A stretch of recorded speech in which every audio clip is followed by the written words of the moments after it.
Ya, Assalamualaikum warahmatullahi wabarakatuh. Selamat pagi dan salam sejahtera untuk kita semua. Bagaimana kabarnya anak-anak? Ibu doakan semoga kalian dalam kondisi sehat walafiat, tidak kurang satu apapun. Nah, sebelum kita memulai video pembelajaran kali ini, Ibu ingin sekali mengucapkan banyak-banyak terima kasih kepada kalian siswa-siswi Ibu yang telah setia menyaksikan video pembelajaran yang telah Ibu berikan. Ibu berharap sekali dan berdoa semoga pandemi ini segera berakhir dan kita dapat belajar kembali seperti semula. Amin. Nah, lanjut langsung saja kita masuk ke dalam materi pembelajaran hari ini. Hari ini kita akan membahas mengenai listrik statis. Nah, apa sih yang dimaksud dengan listrik statis? Jadi, listrik statis merupakan kumpulan muatan listrik dalam jumlah yang tetap. Nah, atau peristiwa ketidakseimbangan muatan listrik pada benda. Jadi inilah yang dimaksud dengan listrik statis. Nah, banyak sekali fenomena-fenomena alam di sekitar kita yang sangat berkaitan dengan listrik statis. Salah satu contohnya bisa kita lihat di slide berikut ini. Nah, ada sebuah artikel yang mengatakan bahwa ada orang yang tersambar petir gara-gara main ponsel sampai tewas ketika berjualan kopi. Nah, yang kita bahas bukan petir yang berbahaya, bukan.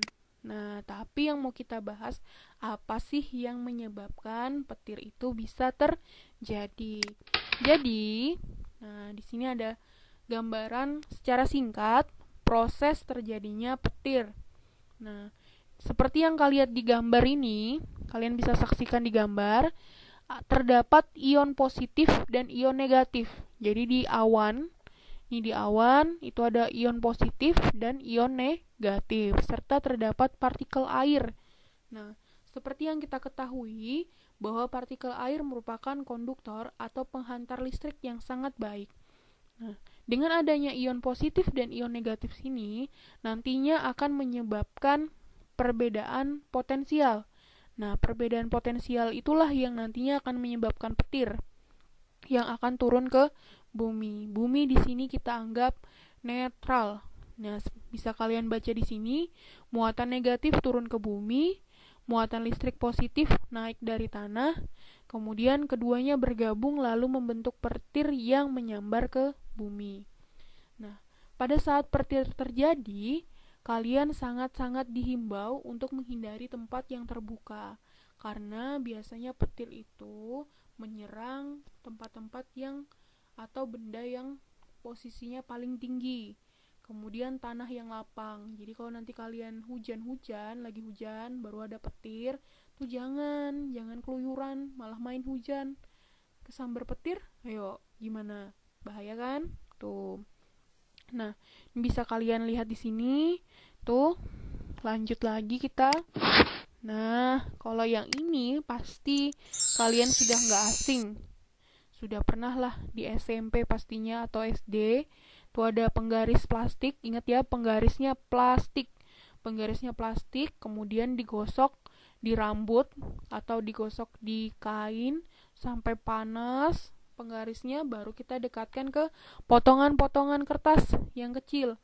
Nanti kertasnya akan tertarik atau terikut. Nah, hal tersebut itu disebabkan juga merupakan fenomena dari listrik statis. Nah, mengapa penggaris plastik yang digosok-gosokkan pada rambut dapat menarik kertas-kertas kecil? Nah, alasannya nih, ya, tepat sekali. Jadi, alasan sobekan kertas dapat menempel pada penggaris itu karena adanya muatan listrik. Jadi, adanya muatan listrik inilah yang menyebabkan hal tersebut dapat terjadi. Muatan listrik muncul karena adanya perpindahan elektron dari satu benda ke benda yang lain. Terdapat dua muatan listrik, yaitu muatan positif dan muatan negatif. Dikatakan bermuatan positif apabila proton lebih banyak. Proton ini muatan positif ya. Lebih banyak daripada jumlah elektron. Elektron itu negatif. Dan begitu pun sebaliknya. Sedangkan benda yang tidak memiliki muatan disebut netral. Tuh, ini bisa ada kaitannya dengan pelajaran kimia di atom. Ada atom positif, negatif, netral. Nah, ini juga ada di fisika. Lanjut. Nah, interaksi antar muatan listrik.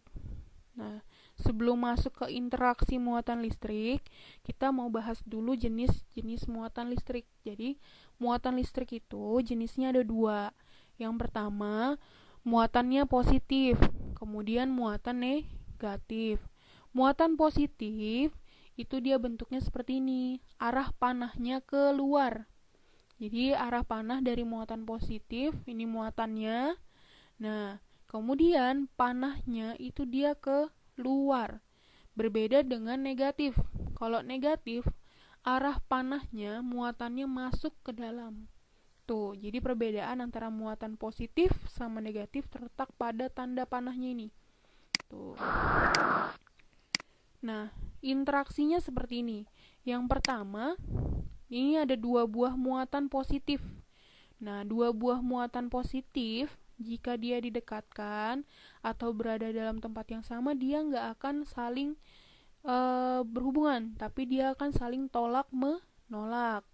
Jadi arah panahnya bisa kalian lihat tidak ada yang tersambung, jadi semua arahnya ke luar. Kemudian yang kedua, 2 buah muatan negatif saling tolak menolak juga. Nah, kalau negatif sama negatif juga saling tolak menolak.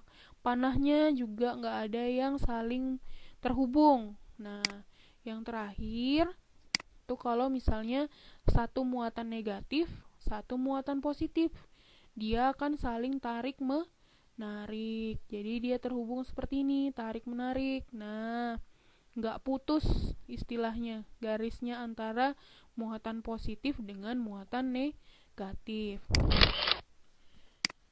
Jika 2 benda yang bermuatan saling didekatkan, maka akan terjadi interaksi antar muatan listrik. Nah, interaksi yang sejenis itu akan tolak menolak. Kemudian kalau yang muatannya tidak sejenis akan tarik menarik. Nah, inilah yang dikatakan interaksi antar muatan. Nah, ada di dalam ayat Al-Qur'an, Subhanallazi khalaqal aswaja kullaha mimma tumbitul ardu wa min anfusihim wa mimma la ya'lamun. Nah, di ayat ini dikatakan bahwa Maha Suci Tuhan yang telah menciptakan pasangan-pasangan semuanya. Nah, artinya Tuhan itu telah menciptakan baik makhluk hidup ataupun benda mati itu berpasang-pasangan. Jadi kita sebagai manusia yang punya akal dan pikiran jangan menyalahi kodrat. Cowok suka sama cowok, cewek suka sama cewek. Nah, jangan, itu nggak boleh. Karena sesuai dengan ajaran agama, itu kita diciptakan berpasang-pasangan. Seperti muatan listrik, dia bisa berinteraksi kalau muatannya berbeda. Kalau sama, dia tidak akan bisa berinteraksi. Nah, baru bagaimana bisa terjadi tolak-menolak dan tarik-menarik pada muatan listrik? Nah, ini alasannya. Penyebabnya adalah karena adanya gaya Coulomb atau gaya listrik yang mengakibatkan terjadinya tolak-menolak untuk muatan sejenis dan tarik-menarik untuk muatan tidak sejenis. Yang mengemukakan adalah beliau, Charles Coulomb. Nah, beliau menggunakan neraca torsi Coulomb, ini alatnya untuk membuktikan bahwa adanya gaya listrik. Tuh. Terus bagaimana nih cara menghitung besarnya gaya Coulomb? Nah, ini kan yang kalian tunggu-tunggu, menghitung. Nah, untuk menghitung besarnya gaya Coulomb, kita bisa menggunakan rumus yang ada di layar. Ini ada 2 buah muatan positif dengan muatan negatif. Muatan itu disimbolkan dengan huruf Q. Jadi ada Q1 dengan Q2. Nah, Jika ada dua muatan yang saling didekatkan, akan terjadi interaksi. Nah, interaksinya disebabkan oleh adanya gaya. Nah, kalau ini nilai Q-nya boleh ya, bebas, boleh positif atau negatif, tergantung nanti di soal. Nah, akan terjadi gaya kolom. Gaya kolom di sini disimbolkan dengan F12 atau F21. Nah, kemudian ada R. R ini adalah jarak antar kedua muatan. Untuk mencari nilai F, itu sangat mudah. Boleh menggunakan rumus yang di atas ini atau rumus yang di bawah. Tapi Ibu lebih senang atau lebih cenderung menggunakan rumus yang di bawah. F12 sama dengan K Q1 Q2 dibagi R1 R2 R12 pangkat 2. Atau biasanya untuk lebih mudah mengingat, Ibu rubah kalimatnya di gaya kolom sama dengan kakiku robek. Jadi K dikali Q1 dikali Q2 dibagi R12 pangkat 2. Untuk nilai K ini sudah tetap, dia nggak akan berubah-ubah nilainya. Nilai K itu selalu 9 dikali 10 pangkat 9 Newton meter pangkat 2 per kolom. Jadi mau soalnya apapun, nilai K tetap 9 kali 10 pangkat 9. Nah, untuk lebih jelasnya, penggunaan rumus ini, Ibu akan memberikan contoh soal. Ayo, kita lihat contoh soalnya.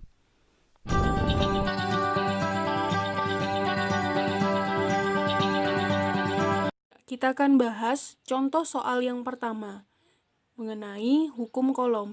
Di soal, seperti yang bisa kita lihat, dua muatan disusun seperti pada gambar. Jadi ada muatan A, ada muatan B. Dengan jarak antara muatan A dan B adalah 10 cm.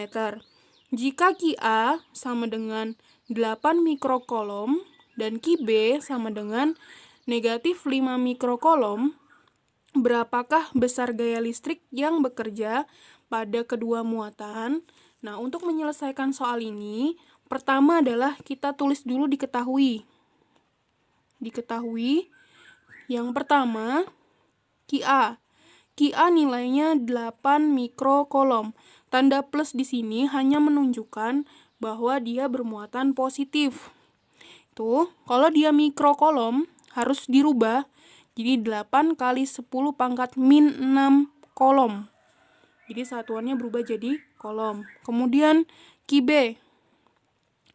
Minnya juga sama, hanya menunjukkan bahwa dia muatan negatif. Kita tulis cuman 5 mikrokolom. 5 kali 10 pangkat min 6 kolom.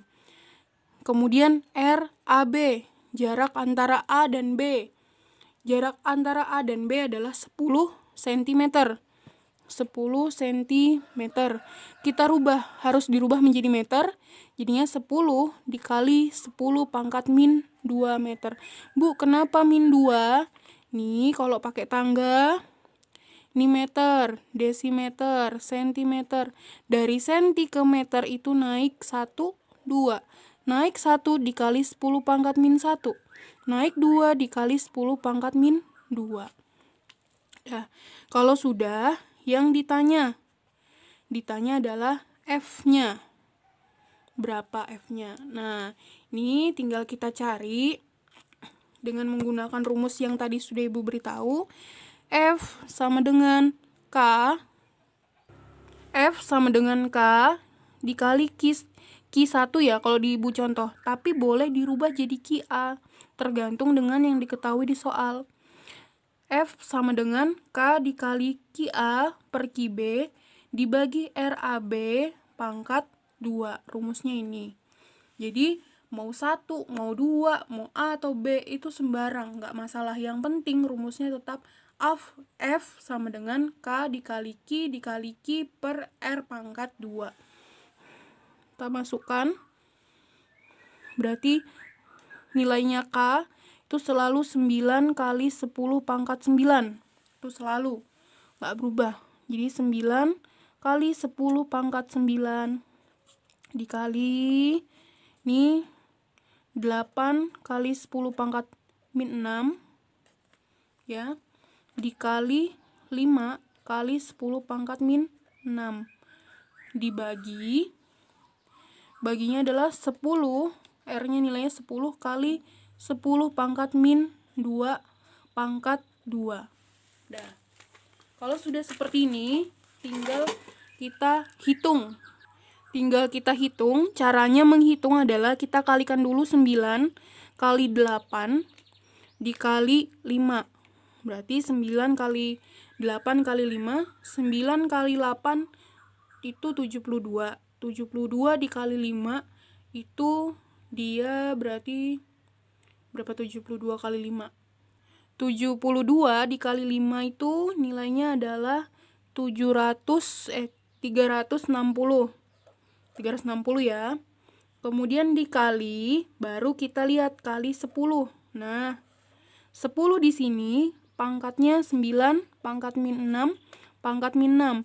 Karena dia dikali, pangkatnya ini kita jumlahkan. Jadi 9, Bu tulis ini ya. 9 ditambah min 6. 9 pangkatnya 9 ditambah min 6 ditambah min 6. Nih, berarti 9 dikurang 6 kurang 6. Itu sama dengan berapa nih? 9 kurang 6 itu min 3. Nah, 360 dikali 10 pangkat min 3. Kemudian yang di bawah ini ya. Nah, kita lihat yang di bawah. 10 pangkat 2, 100. Dikali 10 pangkat min 2. Tulis 10-nya, min 2 dipangkatkan 2. Artinya min 2 dikali 2. Min 2 dikali 2. Ingat, kalau dia bentuknya pangkat seperti ini, berarti dikalikan. Min 2 dikali 2. Min 4. Kalau sudah, ini coret. 36 dibagi 10 itu adalah 3 sama dengan 3,6, ya kan? Dikali 10, ya kan? Ini 10 nih, ini 10 juga. Kali 10. Ini bentuknya pembagian. 10 pangkat min 3 nih dibagi 10 pangkat min 4. Kalau ini pembagian bentuknya per, pangkatnya dikurang. Jadi min 3 dikurang min 4. Nah, berapa min 3 dikurang min 4? Min 3 dikurang min 4 berarti min 3, min ketemu min plus. Jadinya min 3 ditambah 4 itu adalah 1. Berarti 3,6 dikali 10 pangkat 1. Berapa 36 kali 10 pangkat 1? Sama aja dengan 36 dikali 10. 3,6 kali 10 berarti 36 Newton. Jawabannya adalah 36 Newton. Dah, cukup seperti ini aja. Dah. Ya, sekian video pembelajaran dari Ibu. Jika ada kurang dan lebihnya, Ibu mohon maaf. Jika ada yang belum jelas, bisa japri Ibu melalui WA. Pasti akan Ibu balas. Sekian dari Ibu. Wassalamualaikum warahmatullahi wabarakatuh.